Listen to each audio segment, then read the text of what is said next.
धर मिश्र यूसीसी सभापति कटक जिला आम एठिकी कलेक्टर को मेमोरांडम दबू एवं घेराव करने आसचु कहीं ना भारत वर्ष गोटे आईन प्रचलन करने डिमांड करके आम दाबी पत्र दबू प्रधानमंत्री को दबू कलेक्टर माध्यम एति यूनिफॉर्म सिविल कोड लागू करने भारत वर्ष रे समस्त गोटे आईन प्रचलन करने आम दाबी पत्र प्रदान करूँ प्रधानमंत्री के कलेक्टर को जरिया सी गला 5 वर्ष भितर विभिन्न असुविधा कारण हो पारा नहीं एवं किसी दलीय लोक माने अन्य कांग्रेस दलर बा अन्य दलर लोक मैंने विरोध कर पारा नहीं।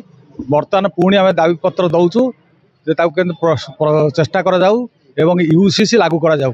यार उद्देश्य जे जो भली जन विस्फोरण होउची भारत वर्ष रे चाइना को टपीगला तेणु केवल हिंदू माने जोड़े छुआ जन्म करछुंती अन्य कम्युनिटी लोक मैंने सब 20-25 जन्म कर 4-5 बाहाउछुंती ए सब नियम न रहू तांका गोटे आईन आम गोटे आईन ए कथा न रहू से एटा करा जायछि एवं ए माध्यम रे दाबी पत्र प्रधानमंत्री दिया जाउछि। मु सविता रानी दास जनसंख्या फाउंडेशन रो कटक जिलार सभापति।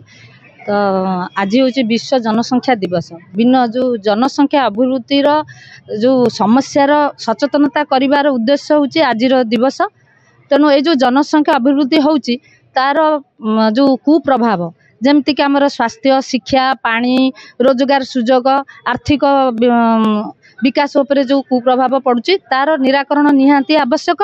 तेणु जनसंख्या समाधान फाउंडेशन तरफ आमर राष्ट्रीय अध्यक्ष अनिल चौधरी एवं राज्य अध्यक्ष विपिन दासकर आह्वान क्रमे आमे एठारे माननीय प्रधानमंत्री नरेंद्र मोदी उद्देश्य रे आमे जिलापाल माध्यम एक दाबी पत्र देवाकू जाउछु जे जाति वर्ण धर्म निर्विशेष रे समस्त जन नियंत्रण आईन लागू करा जाऊ। कारण बर्तमान आमर जो देश बर्तमान गोटे धर्म निरपेक्ष राष्ट्र होइथिले मध्य एटा विभिन्न धर्मावलंबी लोक मानक पाइका विभिन्न नियम लागू होउची जोटा कि आमर संविधान रो विरुद्ध।